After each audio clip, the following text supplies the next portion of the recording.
All right, what is going on, everybody? Welcome back to another day of SaberSim's DFS office hours. Today is Wednesday, December 18th of 2024. And looking ahead here, we have a 5-game NHL main slate. We have a 2-game college football main slate and no NBA games today. So if you guys are looking for NBA projections in the app, you're not going to find any as there are no games until tomorrow. So for those of you who are new here, welcome. My name is Andrew, one of the coaches over here at SaberSim.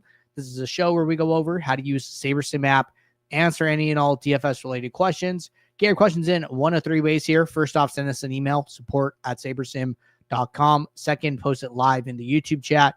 Third way, post it in the office hours channel in our Discord server. If you're not in our Discord and want to get access to that channel, there was a link in the description of this video. You also get access to our similar channels, individual sport channels, and you get access to the rest of the SaberSim team. Just can't say enough good things about the Discord. But with that said, we do this show Monday through Friday, 4 p.m. Eastern, and then we do this show on Saturdays at 12:30 p.m. Eastern. So tune in any one of those days, get your questions answered. It is a little bit of a quieter day today with no NBA action. I did see NHL is taking advantage of having no NBA games here and having some big contests over in the NHL streets. So contests a little bigger than usual. If you ever wanted to check out some NHL action, today is a good day to do it. They also have a 2-game college football main slate here. You can also check this out. This one starts a little bit sooner, right? About 90 minutes away here. And then NHL is about 90 minutes after that. So plenty of time to get in on both of these sports if you want to try them out. All right. As far as questions, Snowman said, I'm back. Let's make it rain here. Snowman, glad to see you. And first question in the Discord question was, what time should I make my lineups, an hour or 30 minutes before the game? So this is always sport dependent, okay? And the reason for that is due to news and information, the time it comes out, right? So if this was baseball lineups are typically out 3 hours before the game starts, right? Whatever game in question, lineups are out usually about 3 hours ahead of time, right? For NFL, what is it? Inactives come out 90 minutes to kick off. So whatever game time it is, usually 90 minutes. And they're usually like very good about this, like very, very strict with the times. 90 minutes inactives are announced, right? So that's NFL. NBA is a totally different beast, right? They don't have like this hard cutoff. They don't have this, lineups in way advanced time. NBA lineups can come out 5 to 30 minutes prior to lock, right? And some teams are worse than others. Some teams will make late scratches. The other hard thing about NBA in particular, these other sports, right? Like MLB, it's like, hey, first pitch is at 7:05, and like that's when the contest starts. And like they're very good about like, hey, we're gonna throw the first pitch like within 60 seconds of like this time, right? NFL, they kick off like right on time too. NBA tip-off is usually about 10 minutes after the slate's lock because the tip-off is like a little bit fluid. So the fantasy sites just lock the games, early. So it makes it hard, right? So that's why NBA is really, really tough. That's why it's important to be around for news. That's why it's good to check starting lineups. And, sometimes bad things are going to happen there, right? Like we saw this just like 2 days ago. The Pistons announced Jaden Ivey as starting. The slate locks. It's like 7:02 Eastern. And then they announced Jaden Ivey is going to come off the bench. And then they announced Jaden Ivey is actually not going to play at all. And then Malik Beasley is going to start, right? So crazy things like that happen in NBA. It's super unfortunate. But just understand, the sport you're playing and when you need to be when you need to pay attention to those things, right? Like this is MMA. MMA, say it's like 7 Eastern, usually by Saturday morning, like you're fine. There's not going to be all the weigh-ins are done. You're not really expecting anything crazy to happen in such a case. So there is no one size fits all answer here, and it's going to go sport by sport. All right. That was our only question to get us started today. Again, quiet day with no NBA action. I'm going to do a demo here for this college football 2-game slate, and we'll just kind of see where it takes us, right? So first thing important to say, right? I don't have to be a college football expert to build good lineups using SaberSim, right? SaberSim is going to do a lot of the heavy lifting. I'm mostly just going to come in here, do a lot of risk management, making sure everything looks good to me, paying attention to like duplication and things like that. So on a 2-game college football slate, I would expect duplication to be very, very important. And the reason for that is because we've done build reviews for college football, and I've seen duplication be important on 8-game slates, 10-game slates, 12-game slates, right? So 2-game slate, definitely going to try and account for it here. Okay. As far as what I'm going to do up front, I'm not really going to do much here. I'm just going to set a couple of projection adjustments. I might cut off some really low owned plays. Like I don't need to even see all these guys under 3 points, possibly even 4 points projected, just based on the ownership a little bit here. It's like kind of what I'm basing it off of.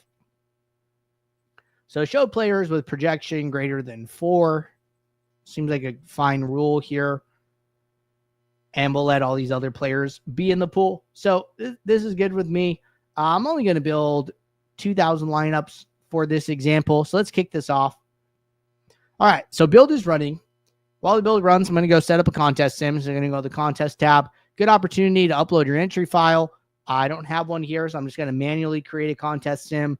And let's say that I am playing the, you know what, let's build a single entry. You know, we don't do this too often. We're going to build one lineup for this contest, right? So I'm going to try and handpick my winner here for this $5 single entry.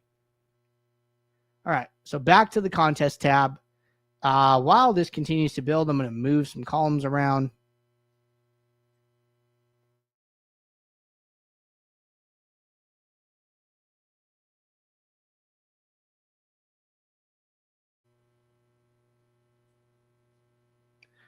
This looks about right.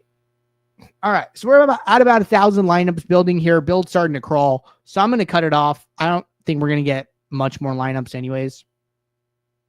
All right, so I'm going to jump over to direct fill, going to jump to detailed mode. If you guys ever run into this and your lineups are like in row format, you don't want to look at them like that, just go click this double bar button up here, and it'll bring back the detailed view.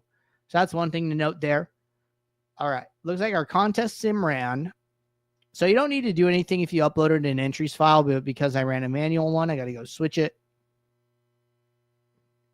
All right. Sorting by ROI. Got an average projection aggregate metric.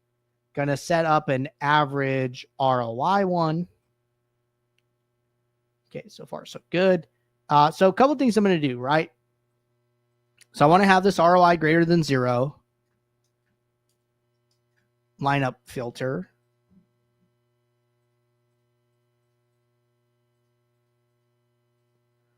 Okay, good. We're going to leave that one.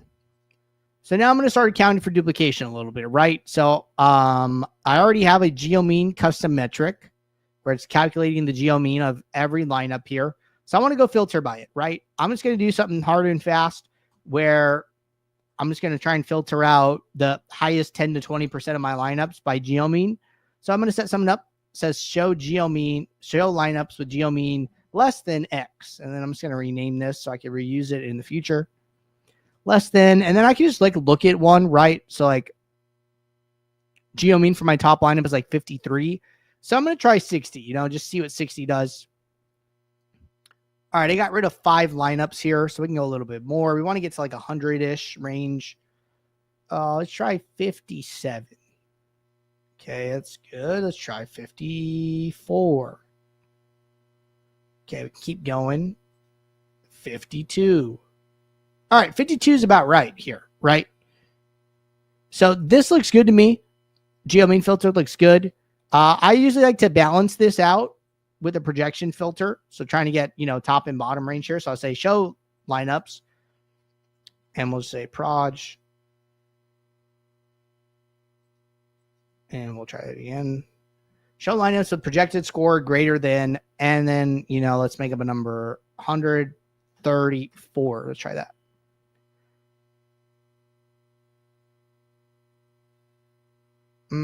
Hold on.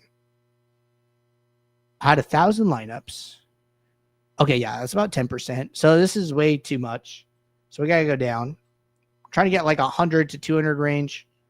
So I'm going to just keep lowering this, right? There's no one size fits all number for every slate, right? It's always going to be slate dependent. So I'm just going to keep lowering this a little bit. I'm going to go 126. That looks about right, like 15% here. So this is great, right? ROI greater than 0, geo mean, projection. I'm trying to filter down my pool a little bit.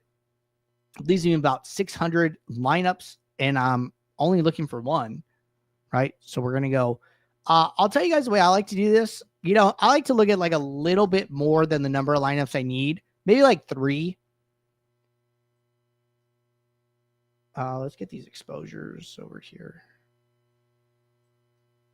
Exposure, pool, leverage looks good. Actually, leverage not super important. Single entry. All right, so I'm looking at for 3 lineups right now. I'm going to start increasing my min uniques. Basically, I want to find 3 lineups that are just a little bit different from each other. So I'm going to use the same principles here of like noting how my metrics are moving and stuff.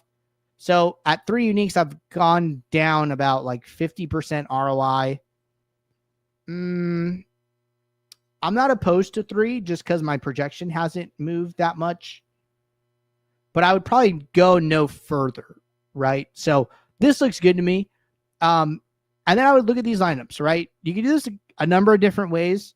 So me personally, I would just unique random them and be like, hey, I'm cool with any one of these 3 lineups. And then just fill my one entry, right? You could pick one of these. You know, these are still some of your top entries anyways, right? When we go back to 3. I mean, it's lineup 1, it's lineup 14, it's lineup 18. If you just want to take lineup 1, cool, you know, great. You want to try one of these other ones. Maybe you don't want to leave that much salary on the table. You want to play a higher salary lineup. Okay. You want to play a higher projected lineup. Okay. You know what I mean? We have some options here. So this is the way I would be building a single entry for college football here. You know, I think it's like so hard to just pick the winner, right? I'd rather find lineups that are kind of similar metric wise and just take one of them and hope for the best. All right. That's what I'd be doing there. Question from Matt. Are you able to look back at a lineup's ROI score from previous day? Yeah, absolutely. So we can go back to like yesterday's NBA slate, or let's go to Monday. It was like a classic slate. So you go back to yesterday or whatever day it is in question. And then you go to the contest tab. And then all of these contests that you see here are in our database. The results are in the contest, etc. Post contest sims, all those things. So we could go into any one of these contests, whether you played it or not, and look at the results. So maybe you didn't play the 555, but you want to go look at it, right? You're curious. Okay, you click on it. You go over to this lineup section. Mine is blank since I didn't play it, but I can go over to users, and then I can see all the users who played this contest, right? I want to go and look at people who, what are the most entries you could have had here? Okay, 9. Well, maybe I want to go look at people who maxed it out. Okay, 9. People who enter 9 entries sort by sim ROI, right? What do these lineups look like? How did they do? You can find out all that information from here, right? So there's a bunch of different ways to do that. Looks like BB Mon won this. Reps the SaberSim logo, so congrats to him. But you could do this for specifically DraftKings, just because other sites, FanDuel, Yahoo, Owner's Box, etc., don't allow us to download their contest data, but DraftKings does, which is why we have the ability to do this. If you're looking for a tutorial on how to use this, a couple of resources, go over to the help section, go to SaberSim tutorials, and this how to use contest flashback, which is what we call the tool. Really good video for that. That's one. Another one, go to the top right corner, Saber School, go to SaberSim 101 and check out this Study the Sharks video. It's a really good one. And then the third option is sign up for our build review show. It's a show that I do twice a week, Mondays and Fridays, 5 p.m. Eastern, where I will bring your build up on screen. I will review your results in your contest, review the decisions you made in your build, and give you personalized advice about things I think you're doing good, things I think that you should change and experiment with, and kind of go from there. So those are 3 good resources for looking back to past slates. All right, taking a peek in the Discord here. Still quiet there. Matt said, can we look at the winning lineup from the $20 DK 100K to first contest to see the ROI? I'm assuming this is for the showdown yesterday. So let's go there. Contests. 100K to first. $20. I'm assuming it's this contest.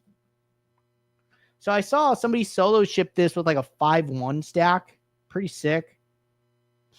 We go to probably profit. All right, so this is the guy here. Dopey Roadrunner, 21 lineups. Had positive sim ROI, right? So like if I were studying this person's lineups, what I would do is I would go to the entries and I would say, show me players with entries greater than or equal to this person's lineups, which is 21. Sort by sim ROI. Highest sim ROI somewhere above 20%, and they were at 13, which is like totally fine. You know, there's nothing wrong with that.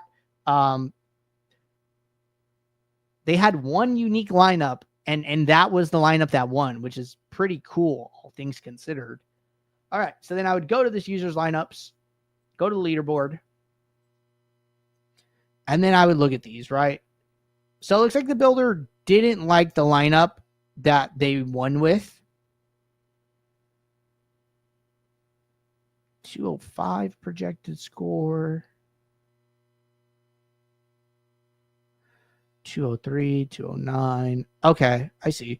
So it looks like that lineup in particular just like sacrificed a lot of projection. You know, like some of these other lineups that are like grading out really well, like I think like the ROIs are just a lot higher. But I'm not 100% sure. It was a low scoring game. You know, I don't think either team had like over 100 points, and I think the Vegas team totals were like 110 to 105. So it just got there, right? But 212 projection compared to like 205. Interesting, this 202 grades out like so well. But Builder didn't like it. Did win. They were a positive sim ROI player. I will say it's really hard to like always, you know, build positive sim ROI lineups. That's why I like to look at like a little bit more like portfolio level. Like, hey, you know, how did you do on the average, right? So even good players like enter lineups that end up being negative sim ROI. They don't mean for them to be, but it just happens. But, you know, if you're entering more good lineups than bad, you know, your portfolio will end up in the right direction. Question. Does ROI factor in likely duplication of the lineup? So in the post-contest sims, what we're doing is we are using the actual lineups from the contest. We are taking in all of the, how many lineups were in this contest? 23,529 lineups. We're taking them in on a user level. So we, hey, this person entered this many lineups. This person entered that many lineups. And then we are running them 100,000 times for the slate.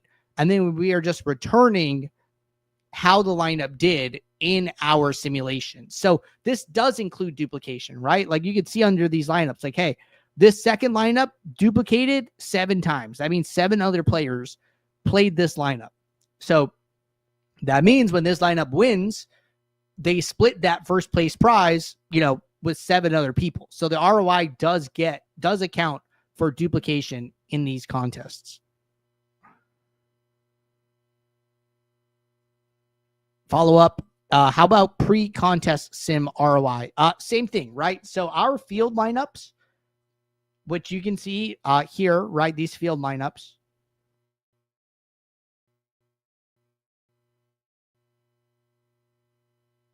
When we run the field lineups, we allow duplicate lineups to go into the field. So a lineup can show up more than once here, right? You can see this if you run a contest sim. We can just go back to that college football example, because I'm pretty sure we'll be able to see that.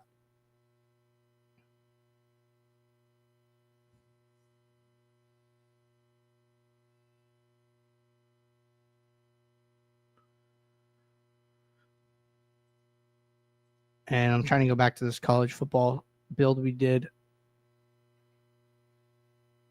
Let's sort by dupes. And let's get rid of all these filters. . . . . . . . . . . . . . . . . . . . . . . . . . . . . . . . . . . . . . . . . . . . . . . . . . . . . . . . . .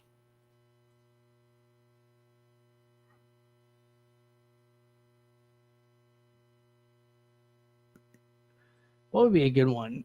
Did we run a build for the slate yesterday? I'm trying to show this.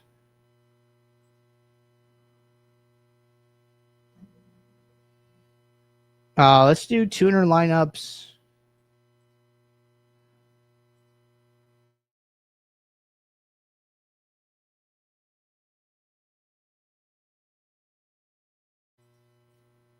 Let's go do a contest sim real quick.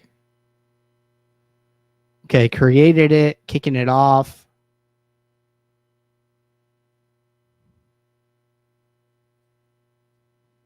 And we're just waiting for the contest sim to finish.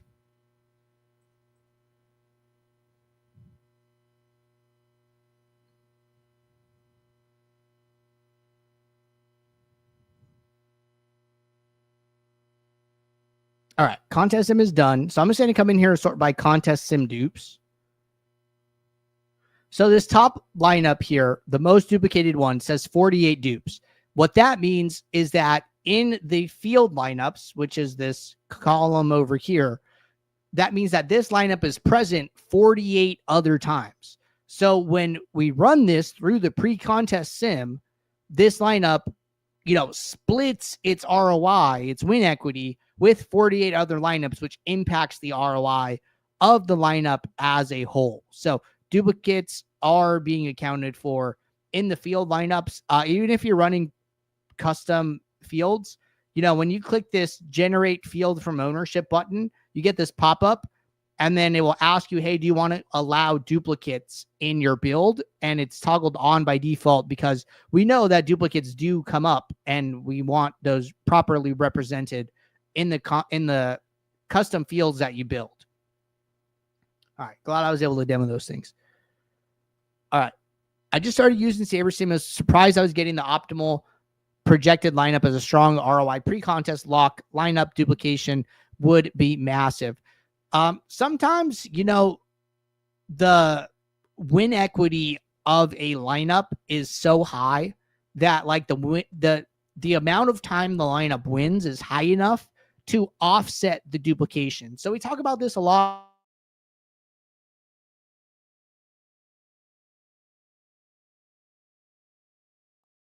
In showdowns specifically, you could go very low projected, very low duplicated. You could go very high projected, high duplication, where your win rate is high, or you could go somewhere in between where you try and find a balance, sacrifice some projection, don't end up on a bunch of unique lineups, but end up on lower average dupes, right? Like maybe your average dupes is coming in from like the 5 to 10 range, and the person playing higher projected lineups, theirs is like in like the 20 to 30 range. And, there are people aiming for like a lot of uniques where they sacrifice a lot of projection to do so.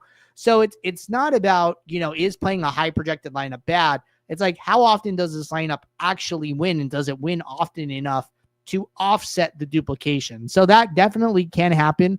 We do see that, but that's probably what you're experiencing there. All right. Good stuff so far. Taking a peek here.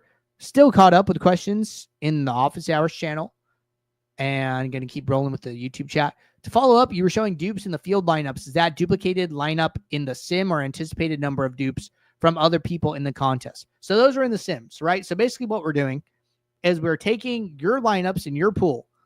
We put them into a contest with the field lineups, and then we play that contest out 100,000 times. So what we're doing when we're doing that is we're saying, hey, how many times is this lineup in your pool in the field lineup? Since the field lineups allow the duplicates, we're just counting how many times it's in that pool, and then we're showing that. So it is part of the contest sim. It is part of the ROI calculation and all of that. It's not just a prediction, right? It matters as far as like payouts go and stuff like that. All right. Good questions so far. Appreciate them as always here. Taking a peek in the Discord one more time. And looks like we're all caught up there. HC said, Andrew, can you do a demo of custom field lineups? Yeah. So basically what you do is upload your min and max exposures, right? So that's the easiest thing to do.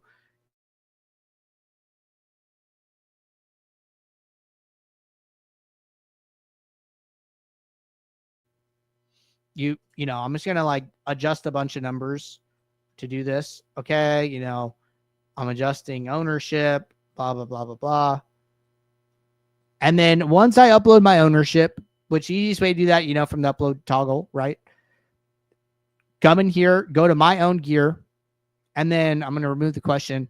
Down here, we have this new generate field from ownership button. It is the easiest way to do that. You name this build. I'm just going to name it build 1. I'm going to allow, you know, let's just say like 10,000 entries. I could do the max if I want. I'm going to allow duplicates. I click save. So now this is like a streamlined way. Oops, dropped something. I'm not sure why this didn't work. Maybe I didn't upload enough stuff here.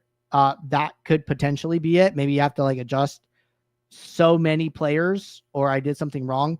But that is like effectively the way to do it. You come in here, you upload your stuff, you click generate field from ownership, right? The old way of doing it was this match exposure to ownership, where you get like a range of plus or minus on like the min and max exposures. And like, say I would set it to like 25% each. Oops. Say I would set this to like 25% each. Click save. Then that goes to minimax exposures, which the minimax exposures are like a plus or minus of the ownership.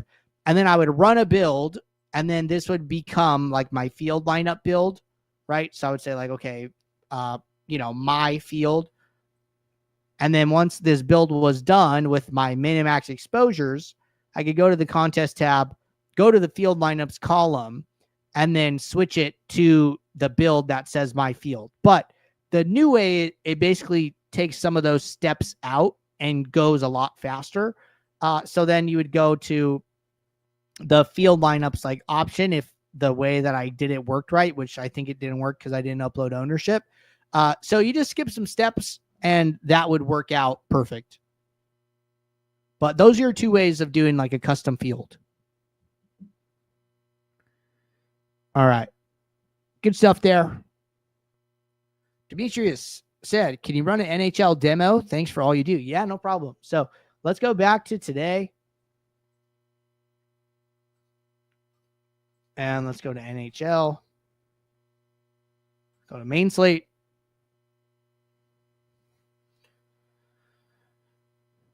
All right. So I'm on NHL. I'm just going to build less lineups here. I'm going to build like 500. And, you know, NHL is like one of those sports where, you know, we generally say to be a little less, a little more hands off, a little less rules. It's okay to force like some stacks in here, you know, if you want. Like if I want to come in here, you know, we've talked about some of these like in the past. Okay, don't use skaters against opposing goalie. That always makes sense. Stack 3 players from a power play line, stack 2 players from an even strength line. These are like some demos that we've done. So the rule looks like this, like stack at least 3, must be on the same power play line. And then, you know, stack at least 2, must be on the same even strength line, like something like that. You know, there's a bunch of different ways you could do that. You could even use one stacking rule, right? And say like, hey, you know, use at least 3 and then must be on even strength or power play, right? Like there's a bunch of different ways. It's okay to use some of these in like a super correlation heavy sport like NHL. So I would just use those 2, make my 2 adjustments, 2 projections, and then kick this off. You know, the builder's going to do a good job of correlating for you naturally just because the correlation slider is up. But, you know, you can just guarantee it with a couple rules like that. So totally fine. While this build runs, I'm going to answer this question. Question is, if I use my own projections and use default settings for late swap, does that mean it uses my projections or switch back to SaberSim projections?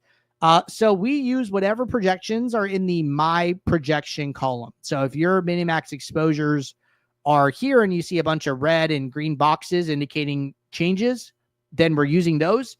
If you saved your ownership as a source, just go into the gear icon and then go and switch to whatever your source's name is and then use that instead, right? So those are the two ways of guaranteeing your custom projections are being used pre-slate or in late swap. All right, so this build is done. I already did a contest sim demo today. I'll do a SaberScore demo today. So I would stick with the small slate SaberScore. Maybe I'm playing a little bit smaller contests, like 1K to 10K entries, right? That's what this number represents, is how many entries are in your contest. Small slate represents slates that are 5 or less games, and then large slate is 6 or more games. That part gets set automatically. I don't have to worry about that. But just focusing on the number of entries for the contest I'm optimizing for. So I would set up my SaberScore. Great. I have an average projection aggregate metric. I think that's good too. Now, the difference with SaberScore is I would try and stay in the top 25 to 50% of my pool here. So I'm going to scroll down to the last lineup in my set. Say I'm building 20 lineups here.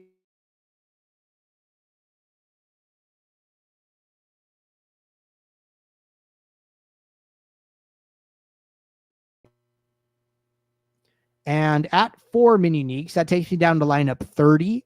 So still, a lot of diversification in my top lineups without me doing too much, which is great. So I'm going to go further, right? 6 uniques gets me down to like lineup 102. This is a good opportunity to like look at your exposures and your leverages. A lot of these leverages are single digit. Some of the highest leverages are in like the teens. No leverage above 20%. Our highest exposed player is 40, who has a 20% ownership. I would consider these exposures like pretty flat. I don't have a lot of reason to go further. Here I'm still in the top 20% of my pool. I'm happy with my exposures and leverages, and I'd be ready to rock and roll. So you could go further, right? You could keep increasing this. I would try to stay in the top 50%, which would be like lineup 250. But if this is not enough leverage for you, right? Walk it back. Try 5 uniques. Try 4 uniques. See how your exposures and leverages look when you go there. So that's what I'd be doing for NHL tonight, which is pretty lean process, leaning on the Sims and letting them do its thing. All right. We are all caught up with questions here in both the Discord and the YouTube chat. So appreciate you guys tuning in. I'll be back tomorrow, 4 p.m. Eastern, for our next show. So until then, everybody, take care. Good luck. I'll see you all. Thanks. Oh, wait, one more from William. Don't want to jump out of here. Is ROI calculated on each lineup independently? For instance, it was putting total in 90% of lineups in a Sim Monday. If he fails, ROI craters, but SaberSim is not looking at my other lineups. So we do look at this, right? This does matter. And the way it matters is when you create a contest sim, even if we create a manual one, we have this user entries button, okay? So when you hover on the tooltip, it says the simulated number of user entries in the contest. If set to 1, each lineup will be simmed independently against the field. If greater than 1, the sim will treat all of your lineups as a portfolio to reduce self-competitiveness. So this gets set automatically based on how many entries you have in the contest, okay? So if you have 20 entries, we set this to 20. If you have 50, we set it to 50. So the builder does know, like, hey, you have 50 entries in this contest, even pre-slate. It is batching your lineups and simming them together in sets of 50. So we do know that. I got to a lot of Podol too. I actually thought he was a really good play because, Scotty Barnes was out, and that opens up just like a ton of uses on the team. I know RJ Barrett had like a really good day because of it, but unfortunately he got hurt. It was unfortunate. He had like a groin issue and basically came out of the game of the third, tried to come back in the fourth, and he was in for like a minute and went straight to the locker room. So those things happen, but I think in the Sims, what I will say is that the Sims don't account for injury risk. There is no like, hey, this player gets injured, 0. whatever percent of the time.